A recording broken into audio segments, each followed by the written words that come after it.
Depois da visita à casa, vocês tiveram acesso ao questionário, já são 6 encontros com os noivos. Vocês terão mais contato e certamente já uma percepção maior de quem é aquela criatura que você está acompanhando. Criatura no sentido bonito, viu? Né? E aí, quando retornar para a sua casa no 7º encontro, você vai trabalhar alguns conteúdos. Primeira coisa, olha lá, 7º encontro, iniciar com a oração, e o objetivo aqui no encontro é ajudar a pessoa a não desistir diante das dificuldades. Depois de um tempo, é importante que o casal tenha noção que vai ter dificuldades, mas que não desista, porque hoje qualquer coisa vira motivo de separação. É impressionante. O pessoal vem dizer assim, eu me separei. Eu digo, o que foi? Você não acredita. Né? É uma incapacidade de resiliência que eu nunca vi. Que é aquela capacidade de se dobrar diante dos problemas, como o bambu faz, né? O que é que o bambu faz? O bambu é resiliente. Você dobra ele, ele vai até o chão, depois ele volta. Nós perdemos essa capacidade.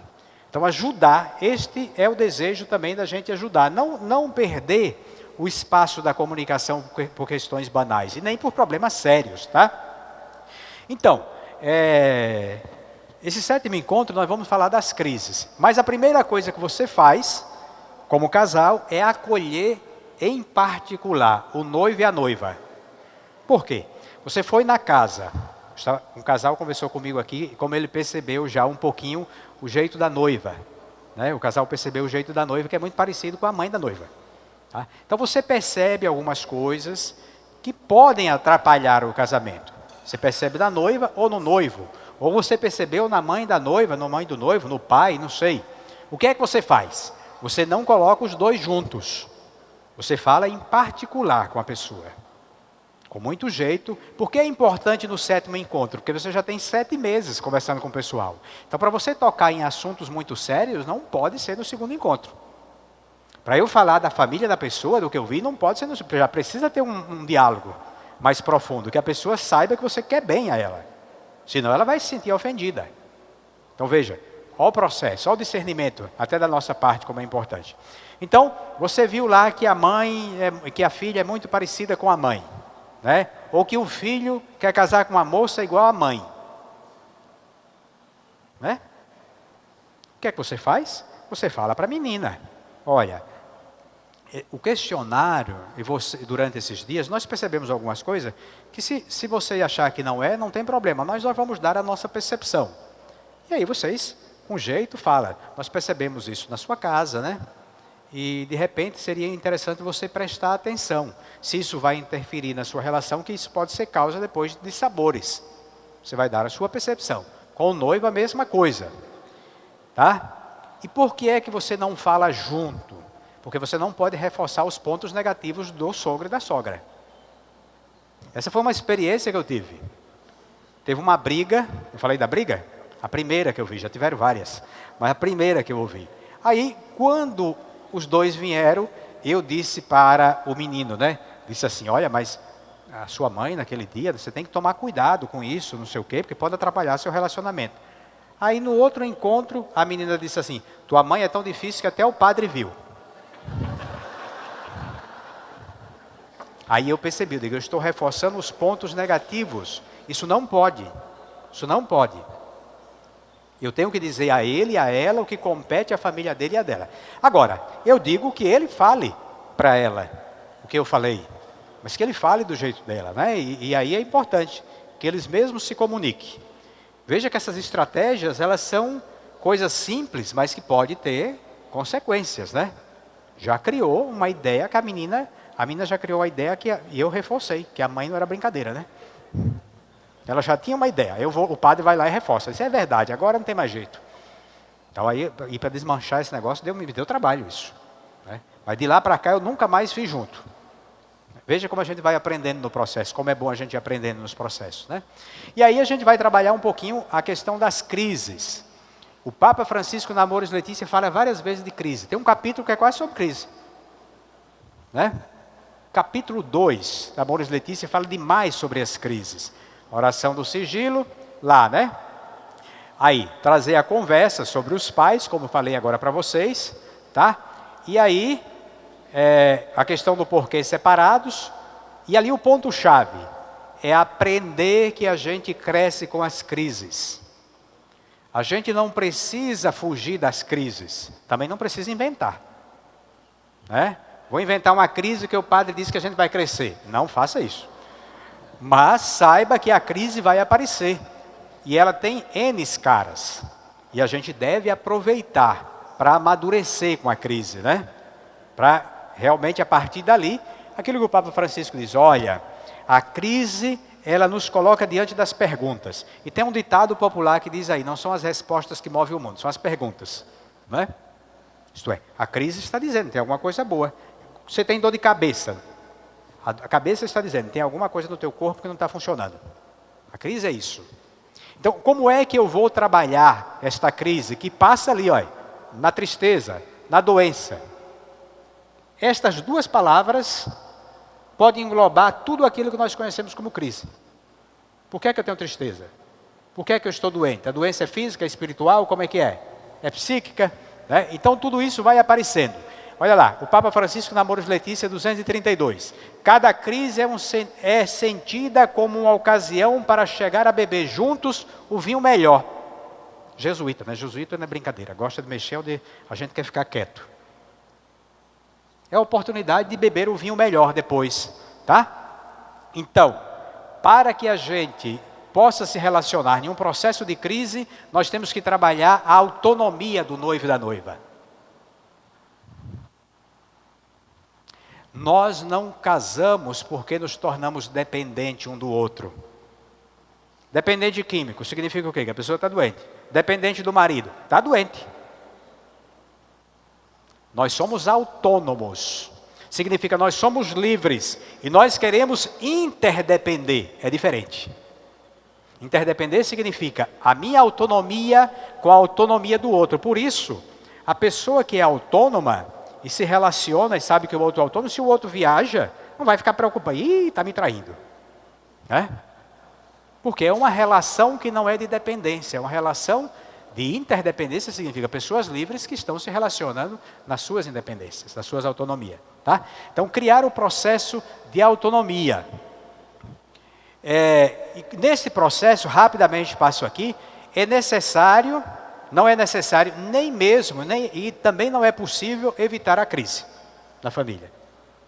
Não precisa a gente procurar, mas também não precisa correr, né? E mesmo porque tem coisa que a gente não corre, ela chega. A gente corre, mas ela corre mais rápido atrás da gente. Então, se prepare para lidar com ela.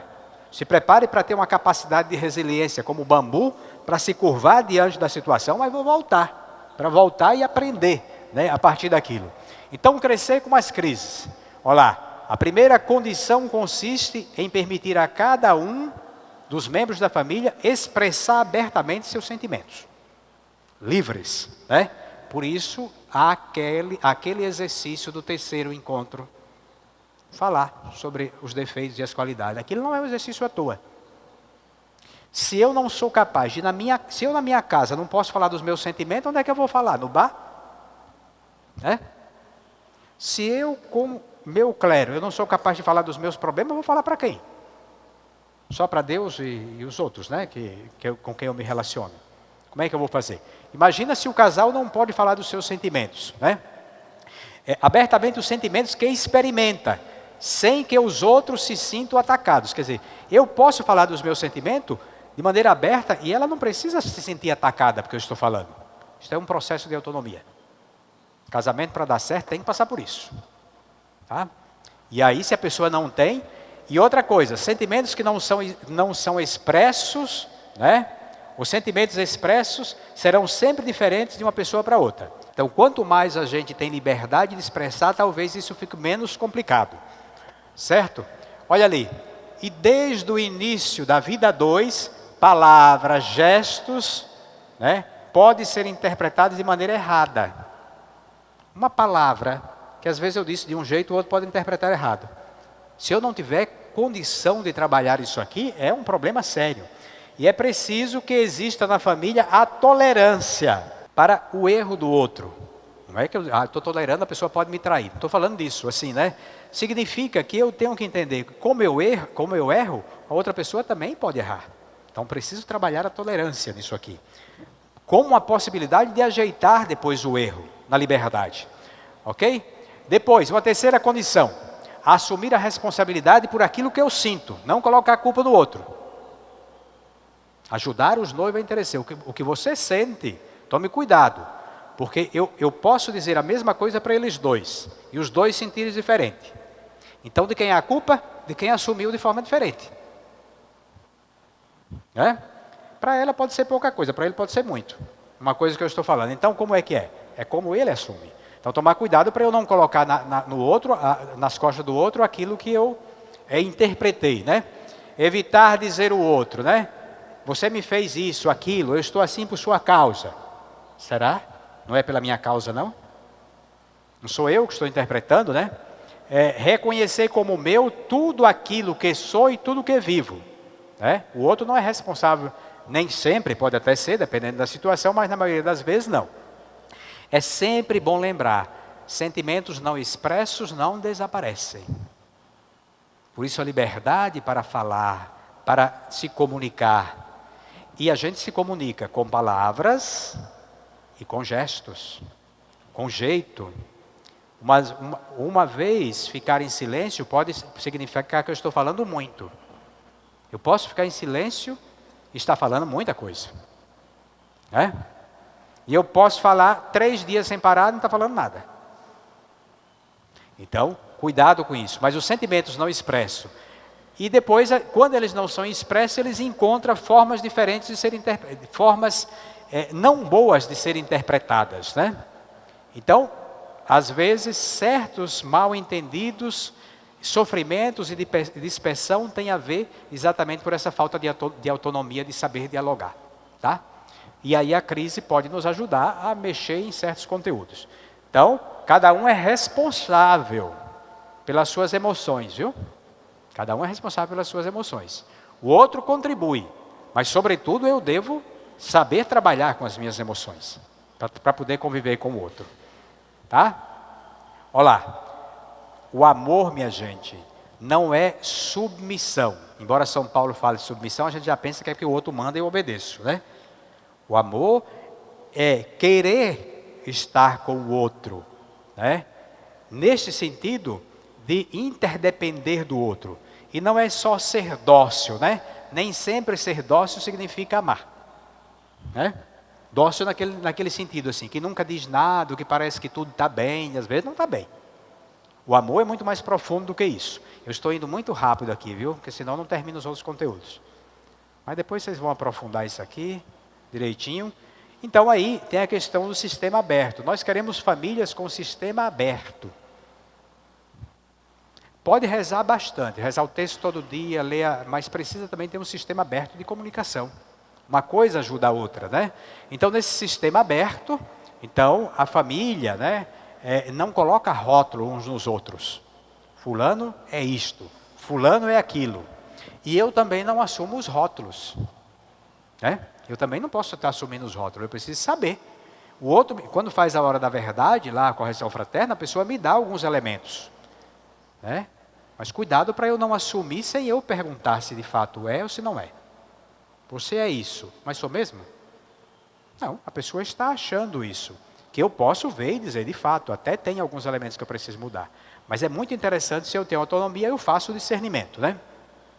A família aberta permite que cada pessoa expresse a sua experiência, suas tentativas de acerto, suas frustrações, sem fazer reprovações e sem se sentir condenada ou condenável, né? Num sistema fechado, a reação sempre é da gente procurar um bode expiatório. Tem sempre alguém culpado. No sistema aberto, não. A gente assume as nossas próprias realidades. Vamos lá. Então, nunca esquecer, né? Ainda hoje tem gente que se culpa por questões que aconteceram 60 anos atrás e acha um culpado. Ela não aprendeu a lidar com a situação, ainda fica vendo o culpado. Na realidade, ela está alimentando a culpa. Isto nos relacionamentos acontece tanto, né? E às vezes já vem do namoro. Já vem do namoro. De onde pode vir a mudança? O processo se muda não mudando as pessoas, tá? Eu não mudo o processo mudando o outro, mas mudando as formas de estas pessoas se comunicarem entre si. A comunicação, né, que se dá quando eu entendo e quando eu me faço entender, ou quando eu mesmo me entendo, é diferente. Então esse envolvimento, a comunicação, o crescimento, a adaptação se enraizam no fato de os membros da família serem ao mesmo tempo interdependentes e responsáveis por aquilo que se vive na família. Não é só um que é responsável, são os dois, né? E aí vai, olha aqui o que o Papa Francisco fala de crises. Olha lá, a história de uma família está marcada por crises de todo gênero, que são parte também da sua dramática beleza. É preciso ajudar a descobrir que uma crise superada não leva a uma relação menos intensa, mas a melhorar, a sedimentar e a maturar o vinho da união. Interessante, né? Essa percepção de Francisco. A crise, ela me ajuda a amadurecer, a me desmascarar e desmascarar o outro. E vimos lá que é preciso tirar as máscaras, lembra lá? No inverno? É preciso chegar sem máscaras? Olha ali, numa crise não assumida, o que mais se prejudica é a comunicação. Quando eu não assumo a crise, eu não falo verdadeiramente das minhas coisas, nem escuto. E se escuto, eu interpreto de forma errada, porque eu não estou livre, né? Então, a comunicação é a chave do 7º encontro, né? Aprender a nos comunicarmos nesse mundo que é o mundo da cyber, né? Da cyberteologia, da cybercultura, em que nós estamos conectados. E aí, para os noivos, né? Olha lá, meditar só as 3 semanas da leitura de Tiago 1, aproveitar para voltar o olhar sobre o passado e verificar quais são as coisas que durante o namoro e o noivado provocaram crise no relacionamento. Elas vão voltar. Aquelas crisezinhas pequenininhas no namoro e no noivado, no casamento elas vão voltar, ampliadas. Fora as outras que vão aparecer, né? Então, importante para o casal também, né? Também fazer essa experiência. E se quiser um livro de crise na Bíblia, leia Jó. Você vai ver o que é crise. Arrancar o couro, né? Então, para o casal formador, talvez fazer essa experiência também, para ajudar. Não é obrigatório ali, né, gente? É um conselho. Ou ler o 2º capítulo de Amores Letícia, que vai falando das situações de hoje, né? Oração final, tal, tal. Vamos lá para o outro encontro. O 8º encontro. Nós vamos olhar agora para o documento de Aparecida, 15 anos. Que o pessoal já queria fazer outra conferência. E o Papa Francisco disse, não, vocês nem começaram a pensar nesse documento direito ainda. Vamos aprofundar este documento na perspectiva da mudança de época. Tá? Ajudar os nossos jovens a perceber em que época nós estamos. Qual é esta época? E como isso nos influencia. De maneira muito simples. Lá vai. Mesma coisa do começo, né? O documento de Aparecida diz o seguinte: para nós cristãos, é bom lembrar que o Evangelho exige fidelidade ao conteúdo que é anunciado e ao caminho que se percorre. O conteúdo que nós ouvimos do Evangelho e o caminho que a gente faz precisa ter fidelidade. Nós falamos de indissolubilidade, nós falamos de sacramentos, nós estamos fazendo esse caminho ou estamos dissociando, né? Como os nossos católicos que querem fazer tudo que o paganismo faz. Quer dizer, sem fidelidade. Isso aqui não é um julgamento, porque também talvez não tenham sido esclarecidos, né? Muitas pessoas não tenham sido esclarecidas sobre isso. Mas é preciso, conteúdo e caminho se entrelaçam, diz o documento de Aparecida. Tá? Vamos lá.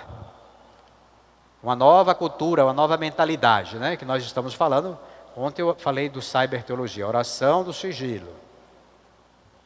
Ninguém vai esquecer nunca mais essa oração do sigilo. Aí, ó. Então, o casal formador vai ajudar a pessoa a lembrar que este tempo é um tempo que muda tudo muito rápido, né? Nós trocamos tudo. Todo ano a gente tem que trocar o celular porque a Apple mandou a gente trocar, né? Tem que trocar o sapato porque apareceu isso, tem que trocar aquilo. Daqui a pouco a gente quer trocar as pessoas também. Mudança, né? E nós vamos ver como isso acontece. Então é preciso a gente fazer um discernimento. Antes de mergulhar em um sacramento, sobretudo do casamento, é preciso fazer um discernimento. Se exige a fidelidade, o Evangelho exige a fidelidade, eu sou capaz de ser fiel? Antes de ser fiel ao esposo e à esposa, eu sou capaz de ser fiel ao Evangelho? Que é a fidelidade do Evangelho que faz eu ser fiel ao esposo e à esposa. E aí nós temos uma mania, aquilo que nós falamos. Eu creio. Em quem? Em quê? Eu creio, mas não pertenço a nada. Vocês sabem que o último censo do IBGE apareceu 28 milhões de brasileiros que dizem que têm fé, mas não têm religião. Crer sem pertencer. Agora nós vamos nos assustar, vai ter uns 50. Geralmente pessoas que fizeram várias experiências religiosas se decepcionaram com todas, porque queriam se agradar só do líder. E depois os líderes são pecadores também, Então, essa mania de crer, E aí o documento de Aparecida, cujo Papa foi o redator, o chefe da redação, fala de uma pastoral de conservação. Não, vamos conservar do jeito que está bom. Diz, não, é preciso uma pastoral missionária, Onde a gente entre na vida das pessoas, e a missionaridade significa isso. Jogar oxigênio onde o pessoal está morrendo. Não é só falar, Não, é jogar oxigênio. É dar esperança onde não existe. E abrir os olhos também onde as pessoas têm dificuldade. Então, qual é o perigo, minha gente, que a gente tem e que todos nós estamos inseridos nisso aqui? É que às vezes a gente pode estar transmitindo um conteúdo doutrinalmente correto, mas falho enquanto ação missionária, evangelizadora. Nós podemos, certamente cada um de vocês aqui faz um trabalho de falar sobre os conteúdos da fé, como manda a igreja, Mas qual é o método que a gente usa? Como é que a gente chega? Se o método não for adequado para a realidade de hoje, você pode dar o conteúdo mais bonito do mundo, não chega ao coração. Aparecida fala isso. Eu estou pegando as entrelinhas de Aparecida, O anúncio, que até poderá chegar à mente, porém, não chega ao coração dos destinatários. Fica só aqui, Eu entendi, o documento de Aparecida número X diz isso. Tá bom, mas como é que isso se traduz na minha vida? Que é o que o Evangelho diz. Olha lá. Agora, a pessoa pode ter alguns problemas patológicos, E aí é preciso que a gente acompanhe para que o Evangelho, que às vezes vai chegar e não encontra o terreno preparado, tenha outras assistências, São Tomás diz o seguinte, A graça abunda onde a natureza é sadia. Se a natureza está comprometida, é difícil a graça surtir o efeito. Por isso que nós dizemos, a pessoa que tem problemas mentais não tem condição de livremente assumir o matrimônio. Ela não vai ser salva? Claro que vai. Mas para o matrimônio que tem exigências, aquela pessoa que tem problema mental, ela tem a capacidade do querer e da decisão comprometida. Mas tem pessoas que não têm problemas mentais. Mas por causa do paganismo, usa a palavra paganismo, que é aquilo que se usa muito hoje, sobretudo com o Papa Francisco. Por causa do paganismo, que é o afastamento da vida cristã, no nosso caso ocidental, a pessoa não tem as condições de assumir. A capacidade de renúncia, por exemplo. Quase uma coisa séria hoje, que nós temos muita dificuldade. Então, olha ali. Esta mudança de época, ela traz elementos que influenciam toda a forma da gente julgar a realidade. A gente julga a realidade com este olhar da mudança de época. Então, por exemplo, eu sou livre para amar. Sabe que tem um ator brasileiro que está defendendo que ele pode se relacionar com a cachorra dele. Olha aí, pedido de casamento para casar com um cachorro. Eu já vi querer entrar com as alianças com um cachorro. Agora, pedir a mão do cachorro em casamento é a primeira vez. Olha o que é que nós estamos vivendo. Esta mudança de época atinge o critério de julgamento. O que é que eu julgo ser certo ou errado? Não tem mais, parece que, certo e errado. Sem querer ser moralista. Não estou aqui querendo trazer. Então, essa mudança atinge o jeito da gente captar aquilo que chega a nós, o jeito da gente julgar, compreender tudo isso e depois na hora de tomar a decisão. Está atingindo tudo isso. E os nossos noivos, se não tiverem condição, de entrar em uma outra lógica, como é que vão assumir o casamento? Então veja, essa mudança de época atinge o tempo e o espaço. E isso tem incidência no nosso... Olha lá. A distância do Brasil para o Japão continua a mesma. 100 anos atrás era X, hoje continua X. Só que tem uma coisa, 100 anos atrás você levava dias para chegar no Japão. Hoje você leva 24 horas. Então parece que o tempo já é diferente.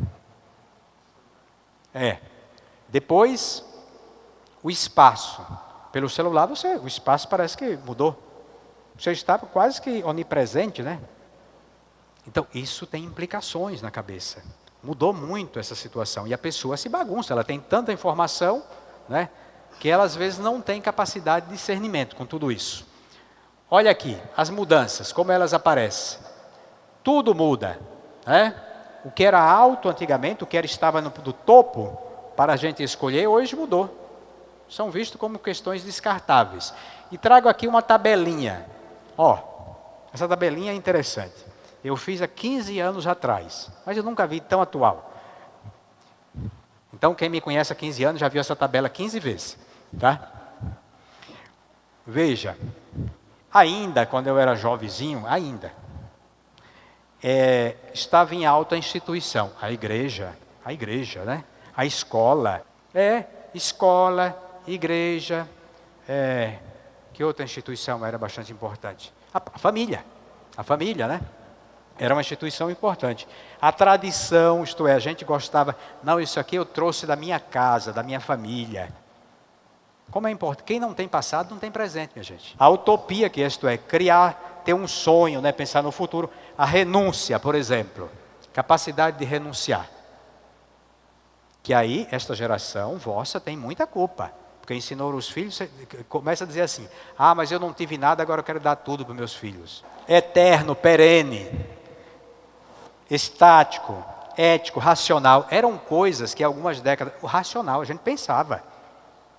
Né? Isso estava em alta. Tem alguma coisa em alta dessa lista que eu passei hoje aí? No lugar da instituição, o indivíduo, ou individualismo, porque o indivíduo é importante, né?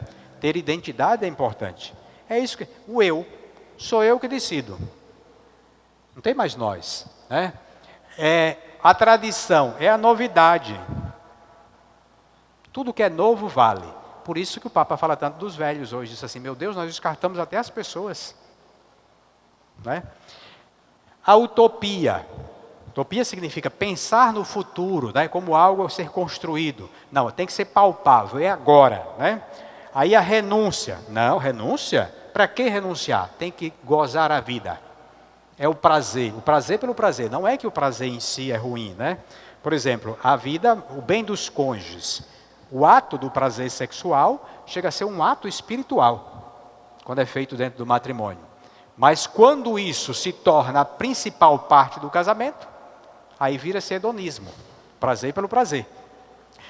O eterno foi trocado pelo momentâneo, pelo passageiro, o estático, né? A transformação. Agora, duas coisas bem evidentes. O ético foi trocado pelo estético.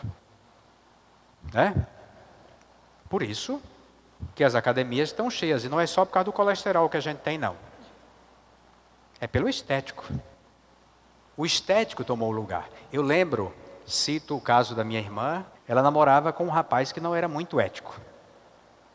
E nós todos falamos com ela, eu era criança, porque ela tem 13 anos mais velha que eu, né? E nós falamos, olha, você não pode casar com esse rapaz. Ele é muito danadinho, não vai dar certo isso. Não tem ética, é enrolado, é isso e aquilo. Era um cara bonito. Ela não casou. Casou com outro. Mais feio, mais ético. Está contente até hoje. Hoje, quanto mais bombadinho, melhor. Se tem ética, não tem problema. Isto é evidente, isto é claríssimo. O documento da Aparecida escancarou isso aqui. Mas só que aparece assim, nas entrelinhas, né? Ninguém vive do estético, porque o estético passa. Você pode fazer um monte de plástico, mas daqui a pouco o umbigo está na testa. Não dá, minha gente, é diferente. Né? Ninguém vive desse jeito. Então você precisa assumir a pessoa toda. E o racional, isto é, pensava, olha, de fato essa pessoa não vai dar certo, não é ética. Então raciocinava e dizia, de fato. Hoje é o emotivo, não, mas eu gosto. Então, às vezes a gente vive pelo emotivo e não pela racionalidade. Um grande problema é a gente não reconhecer isso. Se eu entro em uma guerra e eu não sei que está acontecendo uma guerra, vou ser metralhado, porque eu não tenho nem como me esconder. Então, ajudar os jovens a perceber que nesse estilo de vida momentâneo, né, em que a gente não tem outras realidades, né, que tudo é emotivo, não tem relacionamento que se sustente. Então, a gente mergulha nesse tipo de sociedade sem pensar, e a gente perde a capacidade de interpelação. A gente tem que se perguntar, mas esse tipo de vida é o tipo que eu vou construir? Esse tipo de vida tem a ver com o tipo do Evangelho? Lembre lá. O Evangelho exige fidelidade, mas naquele conceito lá, que tudo é passageiro, tem fidelidade? Não tem. Pois isso é o documento de Aparecida que está dizendo. Mais ainda, ali tem um monte de coisa, olha, que aparece. A questão religiosa. Veja, o casamento católico é religioso, é uma questão religiosa. Não é um ato social. É uma questão religiosa, por isso a questão religiosa tem que estar muito clara. As primeiras 40 páginas do nosso livrinho explica um pouquinho sobre as dimensões do casamento na questão doutrinal. No passado, práticas fiéis. Tá? Na dimensão da fidelidade, práticas fixas, estáveis. Em relação à religião. Eu rezo em casa todo dia, eu vou na missa todo domingo. São práticas repetitivas e costumeiras. Eu me acostumo a fazer tais coisas, eu me acostumava. Voltadas para um sonho maior. Qual é o sonho maior? Construir uma família segundo o projeto de Deus. Portanto, o caminho de santidade. Tá? Pelo menos a igreja falava bem disso aqui. Normatizadas pela instituição. A instituição, seja ela a escola, ou família, ou igreja, é que dizia, olha, por aqui que a gente caminha. Isso são as práticas que têm a ver com a fidelidade. As práticas piratas, dentro da dimensão religiosa. E aí, por isso que eu estou falando da inserção do casal. Senão vai virar pirataria. A inserção do casal. Práticas esporádicas. Bom, hoje eu estou com vontade de ir na missa. Amanhã não estou, no outro domingo não estou. De vez em quando eu vou. Práticas esporádicas. Ou estou me sentindo mal, vou na missa. Vou na sessão do descarrego. Práticas emotivas. Bom, eu vou naquele padre porque ele reza para tal coisa, dor de coluna. Vai fazer um milagre. Não, eu vou naquele outro porque ele fala bonito. Ou até porque ele é bonito. Emotivamente, E a gente começa a ter essas práticas religiosamente. E os resultados são imediatos. Aquele é batata. Eu chego lá hoje, o milagre já acontece. Por isso que se roda tanto em tantas igrejas. Vem aqui que hoje você vai sair hoje mais rico. Ou não sei o que vai acontecer. Você tem um dor nas cadeiras, vai sair caminhando.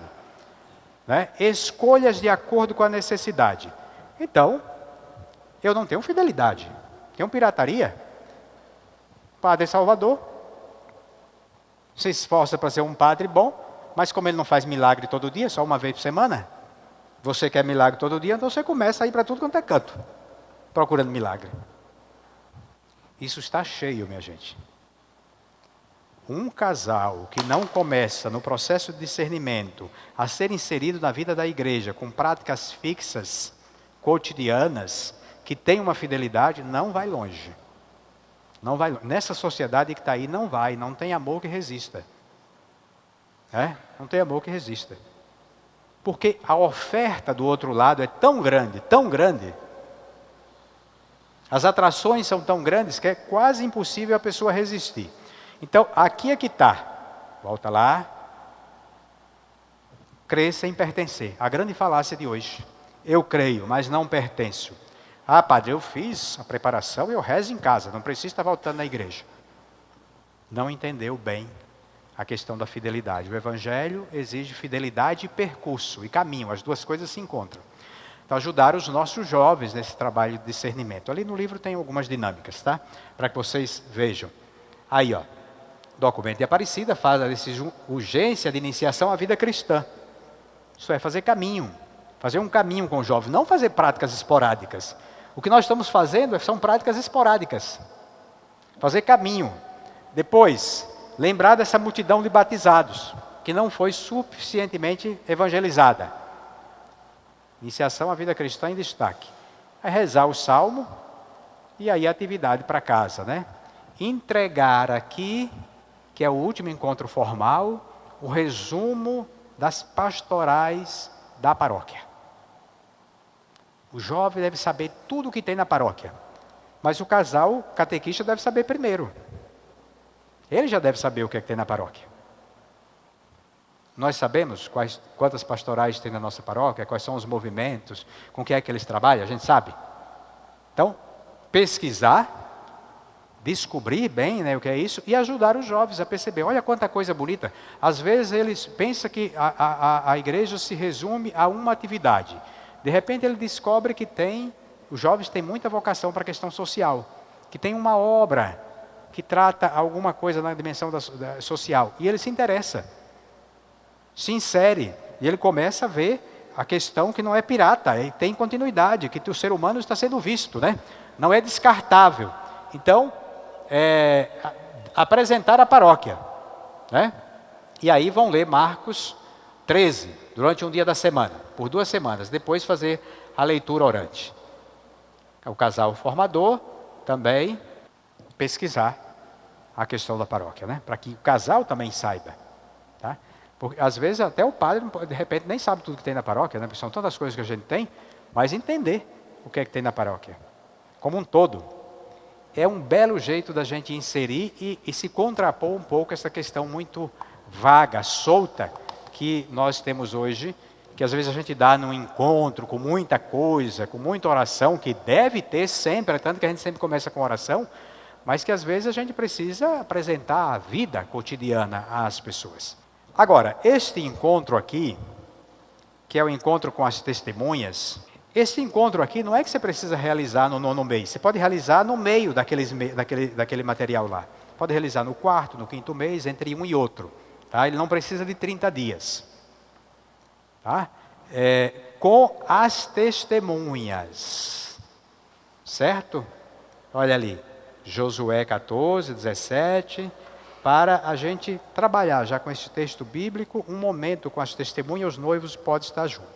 Uma primeira coisa que a gente precisa ter noção, e que isso é muito sério, porque eu tenho amigos que se separaram, e sabe quem deu o conselho para se separar? A testemunha. Estava lá, ela testemunhou, na alegria e na tristeza, até que a morte me separa. Ela vai lá e diz o contrário.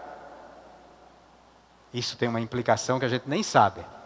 E aqui, precisamos lembrar, né? Nós não temos padrinhos em casamentos. Nós temos testemunhas.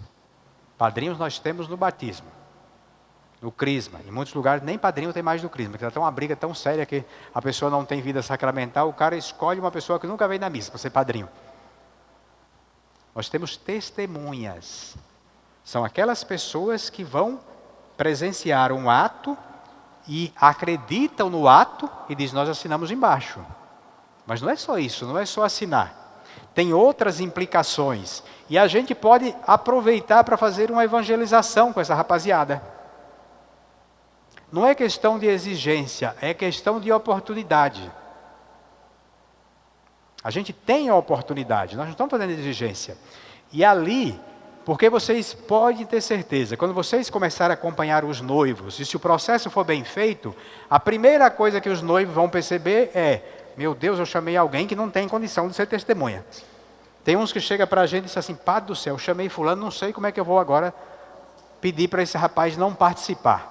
Digo, não, você pode até deixar entrar, não tem problema não, deixa a fila entrar. Mas para testemunha você vai escolher outra pessoa. Veja, aquilo que eu falei, pessoas que estão na igreja, que vão no casamento, diante de uma realidade profunda como é o sacramento, que é algo sagrado, que ouve o casal dizer, na saúde e na doença, na alegria e na tristeza, na primeira dor de barriga que aparece, vai conversar com um amigo que foi testemunha, ele diz, separa, você não é obrigado não. Quantas vezes eu ouvi isso? Tem alguma coisa errada aqui. É preciso ajudar também e dar a oportunidade que esses amigos possam de fato saber o que estão presenciando, né? Então, é tanto que o ministro ordenado é chamado testemunha qualificada. Aí o padre também tem que conhecer, deve conhecer essas pessoas que vão casar, para ser testemunha qualificada. O padre reza por essas pessoas ali, e deve rezar sempre. Se ele conhece, ele sempre vai se lembrar da pessoa, e das suas orações, tem um dia que a gente tem que rezar a missa pelos nossos fiéis, né? Então já reza, aproveita aqueles que a gente assistiu o casamento. É tão sério, as pessoas têm tanta dificuldade de entender o que é a celebração do casamento, que às vezes o pessoal chega assim, eu casei com o senhor. De quando? Casou comigo? Quando? É uma palavra simples, mas para entender, a pessoa nem sabe. Veja, no processo de discernimento, as pessoas terão menos dificuldade de aceitar isso aqui, de aceitar o correto, porque eles vão fazendo o processo de evangelização. Então, quando a gente vai falando, vai caindo no coração, eles mesmos vão percebendo. Então, a gente deixa até entrar a pessoa, né? Mas quem vai realmente testemunhar... Agora, aqui é muito importante, viu, gente? O casal formador e o sacerdote, neste encontro. Ajudar, né? A pessoa chegar na celebração com uma espiritualidade, né? Não chegar assim de última hora, de qualquer jeito, mas entrar. Aqui é uma coisa sagrada. Eu estou vindo para um momento importante destes meus amigos. Eu estou testemunhando que livremente eles querem assumir diante de Deus um compromisso. E nós somos testemunha disso aqui. Então nós temos também um papel diante dessa celebração, que é o papel de rezar sempre. O único direito que uma testemunha tem diante de um casal é rezar para o casamento dar certo. É o único direito que tem. O único. Rezar sempre para que dê certo. Nunca aconselhar para se separar. A não ser que a lei Maria da Penha precise ser aplicada. Isto é, que tem a violência e tudo mais. Aí é outra coisa. Tá? Então aí é até casamento nulo, né? O casal e o padre, portanto, devem fazer uma breve catequese sobre o momento litúrgico que vai ser celebrado e a importância daquilo. E de maneira bonita, alegre com os casais, não é para repreender as testemunhas, é para ajudar, né? Sempre na linha propositiva. Tá? E lembrar que a celebração litúrgica não é um evento social, não é um desfile de moda. Vá bonito, não tem problema não, vá bem bonito, mas não é para fazer desfile de moda. Tá? Depois, e aí lembrando que se for na missa, por si só, a celebração da Eucaristia já tem a sua representatividade, né? E a sua importância. Mas quando é só a celebração da palavra, a centralidade da celebração é a palavra.